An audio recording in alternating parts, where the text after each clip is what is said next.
when we engage in the political process, everybody knows we get a seat at the table.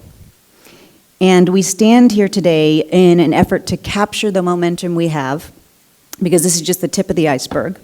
And we wanted to institutionalize that power through the launch of this project.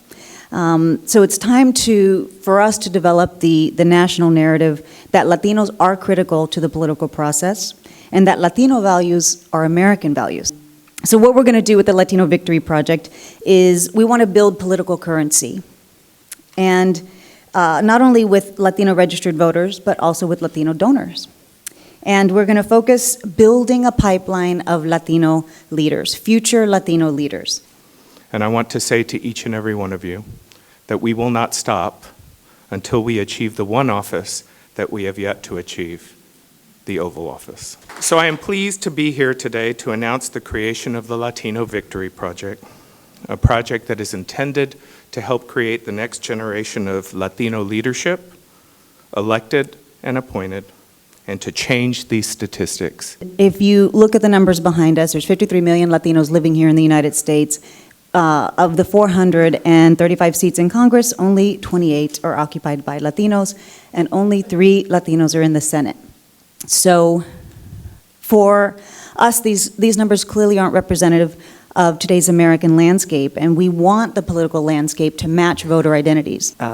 It's a stark vision, and it's an audacious vision, and it's a vision that we have to attain if we truly want our voices heard, not only on Election Day, but equally important, we want our voices heard in the policy debates that happen beyond Election Day. My father used to tell me that the movement of a people began with the steps of one person, and that's what we're here about today. I didn't know back then, almost 50 years ago, that it was everyday citizens that could make the difference. That when people understood that the future was in their own hands, when they were willing to speak truth to power, when they would give voice where others had no voice, they could change the direction of a community or the direction of a nation. And at the Latino Victory Project, a signature program that we will launch this year is called The Firsts. And this is what Eva was talking about a minute ago when she talked about developing a pipeline of donors. We want to identify 100,000 of these firsts, the first lawyers, engineer, college grad, and build a pipeline of donors who are going to fuel our movement for political change, and they're going to fund the movement for political change. I've lived long enough to see my cousin Willie Velazquez say, "Su voto es su voz." I've lived long enough to see a president adopt our saying, "Si se puede." I've lived long enough to say, "No peso, no say so."